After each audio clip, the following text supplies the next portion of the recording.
ለመላው የክርስትና እምነት ተከታዮች መልካም የጥምቀት በዓልን እየተመኘን በዕለቱ የሰማናቸውን አዳዲስ ዓለም አቀፋዊ ጉዳዮችን እንመለከታለን። ወደ ጉዳዮቻችን አለፍን።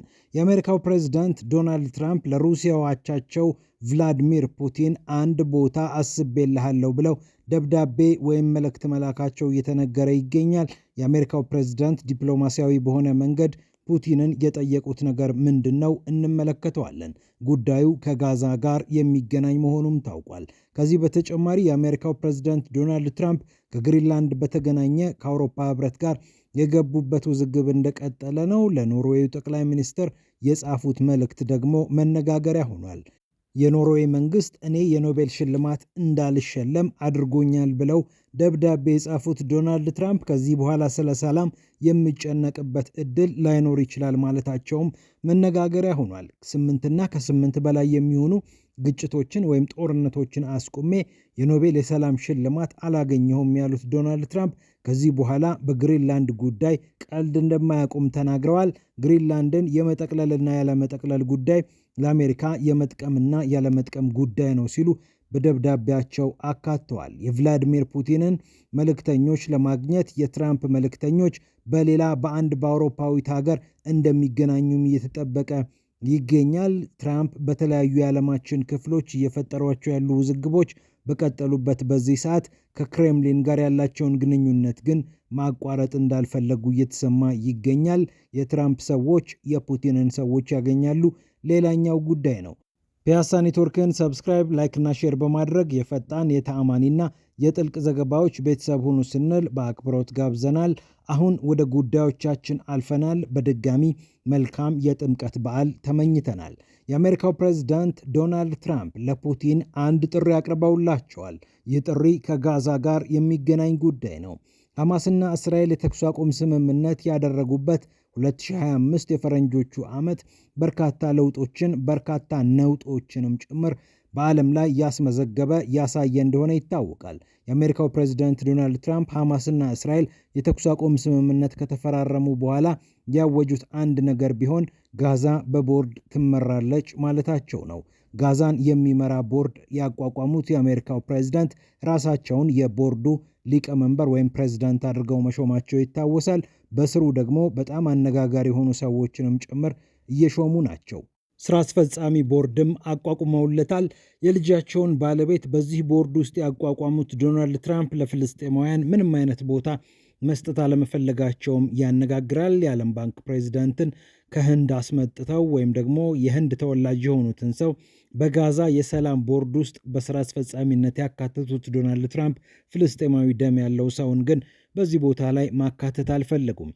ቶኒ ብሌርን ጨምሮ በርካታ የዓለማችን መሪዎችን የመካከለኛው ምስራቅ ልምድ አላቸው ብለው የሚያስቧቸውን ሰዎች በጋዛ የሰላም ቦርድ በስራ አስፈጻሚነት የመደቡት ዶናልድ ትራምፕ ለፍልስጤማውያን ምንም አይነት ቦታ ለመስጠታቸው እያነጋገረ ቆይቷል። የልጃቸው ባለቤት የኢቫንካ ትራምፕ ባለቤት ጃሬድ ኩሽነር አካባቢው ለኢንቨስትመንት በጣም ይመቻል፣ በተለይ ደግሞ ውሃ ዳር አካባቢ ለሚገነቡ ቤቶች በጣም የተመቸ ነው ማለታቸውም የሚታወስ ነው። ጋዛን እንደ አንድ የንግድ ማዕከል ወስደዋታል ተብለው እየተተቹ የሚገኙት ዶናልድ ትራምፕ የተለያዩ ሀገራት በዚህ ቦርድ ውስጥ መካተት የሚፈልጉ ከሆነ በዚህ አመራር መካተት የሚፈልጉ ከሆነ $1 ቢሊዮን መክፈል አለባቸው።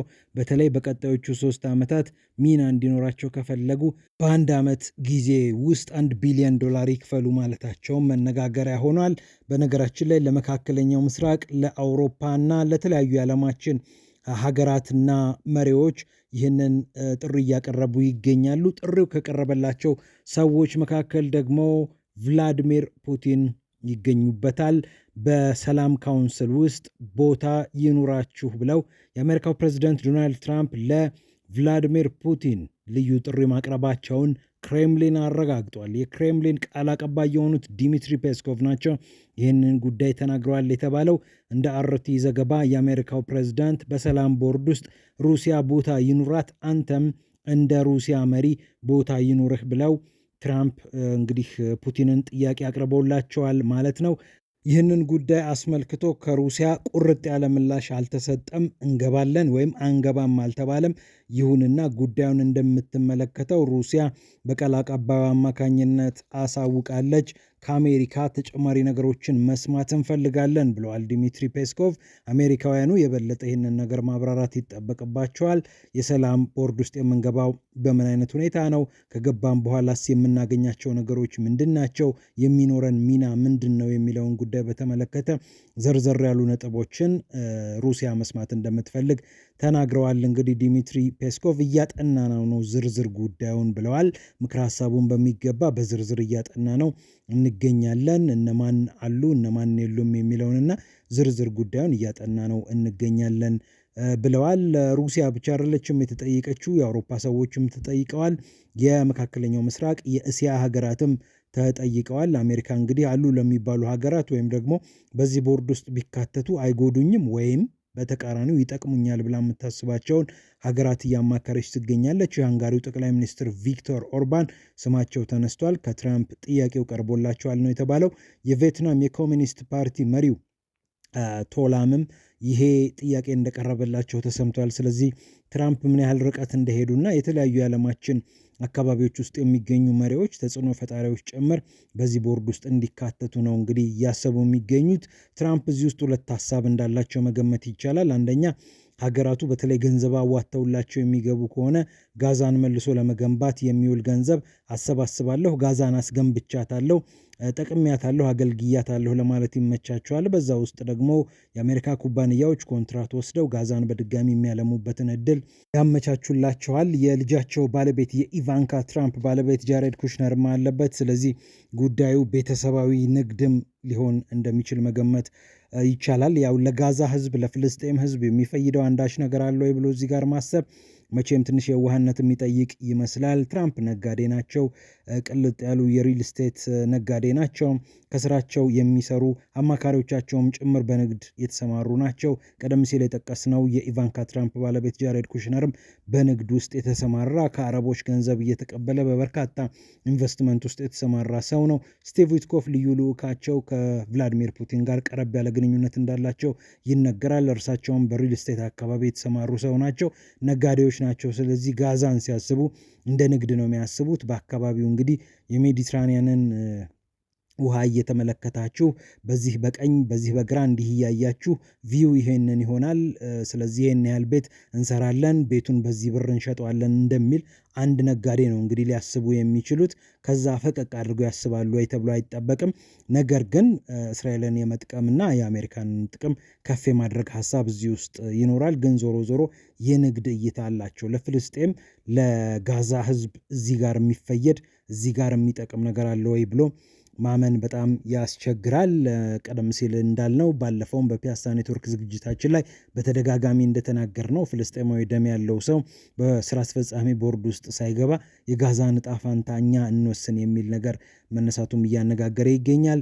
የፑቲንና የትራምፕ ግንኙነት አሁንም ቀጥሏል። ወደ ሌላኛው ጉዳያችን ስናልፍ ዳቮስ የሁለቱ መሪዎች ልዑካን እንደሚገናኙ ይጠበቃሉ። ስቲቭ ዊትኮፍ እና ጃሬድ ኩሽነር ቀደም ሲል በጋዛ ጉዳይም ጠቅሰናቸዋል። እዚህም አሉበት።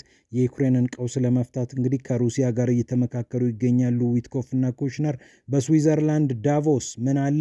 የዓለም የኢኮኖሚ ፎረም አለ። ወርልድ ኢኮኖሚክ ፎረም እንግዲህ በስዊዘርላንድ ዳቮስ በየጊዜው እንደሚካሄድ ይታወቃል። እዚህ ጉባኤ ላይ ታዲያ የተለያዩ ነገሮች ይጠበቃሉ። አንደኛ አውሮፓውያንም ሰብሰብ ብለው እንደሚመክሩ ይጠበቃል። ትራምፕም ልዑኮቻቸውን እንግዲህ ከሩሲያ ልዑካን ጋር እንደሚያገናኙ ይጠበቃል። የግሪንላንድ ጉዳይ በጎንዮሽ መነሳቱ የሚቀር አይደለም። ለማንኛውም ኪሪል ዲሜትሪቭ እና ስቲቭ ዊትኮፍ እንዲሁም ጃሬድ ኩሽነር ይገናኛሉ ይላል የአክሲዮሱ ዘጋቢ ራክራቪድ። እንግዲህ እሱ በኤክስ ገጹ ላይ እንዳሳወቀው ሁለቱ መሪዎች ልዑካኖቻቸውን እንግዲህ ወደ ስዊዘርላንድ ዳቮስ ማስጓዝ ንግግር እንደሚያደርጉ ይጠበቃል። የትራምፕና የፑቲን ንግግር አሁንም አልተቋጨም። በተለያዩ ምክንያቶች እንግዲህ አለመግባባት ሊፈጠር ይችላል። የቬንዙዌላ ጉዳይ ችግር ፈጥሮ ሊሆን ይችላል። ግን ክሬምሊን እና ዋይት ሀውስ አሁንም ግንኙነታቸውን ወሬያቸውን ቀጥለዋል ማለት ይቻላል። እንግዲህ የተለያዩ ጉዳዮች እየተነሱ ባሉበት በዚህ ሰዓት የአሜሪካው ፕሬዝዳንት ዶናልድ ትራምፕ ወደ ግሪንላንድ አካባቢ ፊታቸውን ያዞሩበትን ምክንያት ተጨማሪ አድርገው እየገለጹ ይገኛሉ። የኖቤል የሰላም ሽልማት አልተሸለምኩም፣ ስለ ሰላም ሳስብ ነበረ፣ 8ና ከዚያ በላይ የሚሆኑ ግጭቶችን ወይም ጦርነቶችን አስቁሜ ነበረ፣ የኖቤል የሰላም ሽልማት ይገባኝ ነበር፣ ኖርዌይ ነች ይህንን እንዳላገኝ ያደረገችው በማለት ለኖርዌይ መንግስት በተለይም ለኖርዌይ ጠቅላይ ሚኒስትር ትራምፕ ደብዳቤ ጽፈዋል። እንግዲህ ትራምፕ ከሰሞኑ ደብዳቤ ከጻፉላቸው የሀገራት መሪዎች መካከል አንደኛው ሆነዋል። የኖርዌይ ጠቅላይ ሚኒስትር ለግብፁ ፕሬዝዳንት አብዱል ፈታህ አልሲሲ የኢትዮጵያንና የአባይን ጉዳይ በተመለከተ ደብዳቤ ጽፈው እንደነበር የሚታወስ ነው። ከዚህ ቀደም መልእክቶቻቸውን በትሩዝ ሶሻል ማህበራዊ ገጾቻቸው ላይ በማቅረብ ነበር የሚታወቁት። አሁን ደግሞ ደብዳቤ መጻፍን እንደ አንድ ዲፕሎማሲያዊ ወይም የኮሚኒኬሽን ስልት እየተመለከቱት የሚገኙ ይመስላል።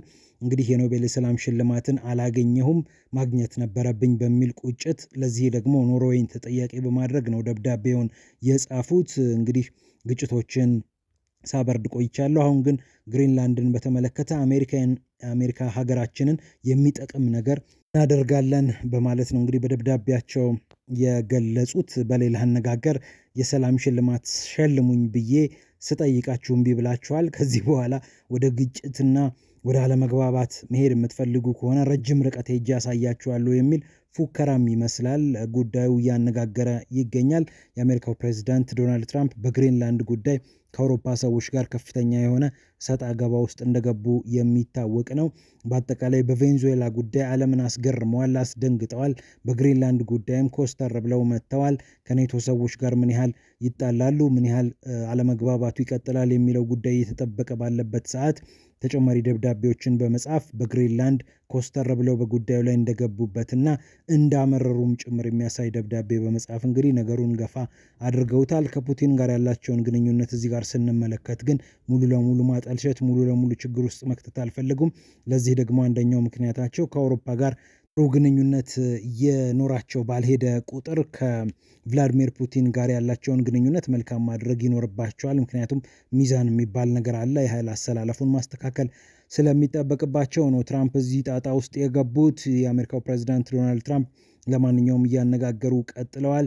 ፒያሳ ኔትወርክን ስትከታተሉ ስለቆያችሁ ክብረት ይስጥልን ብለናል። ፒያሳ ኔትወርክን ሰብስክራይብ፣ ላይክ እና ሼር በማድረግ የፈጣን የተአማኒና የጥልቅ ዘገባዎች ቤተሰብ ሁኑ ስንል በአክብሮት ጋብዘናል። በድጋሚ መልካም በዓል እየተመኘን መልካሙን ሁሉ ተመኝተንላችኋል። ሰላም ለዓለማችን።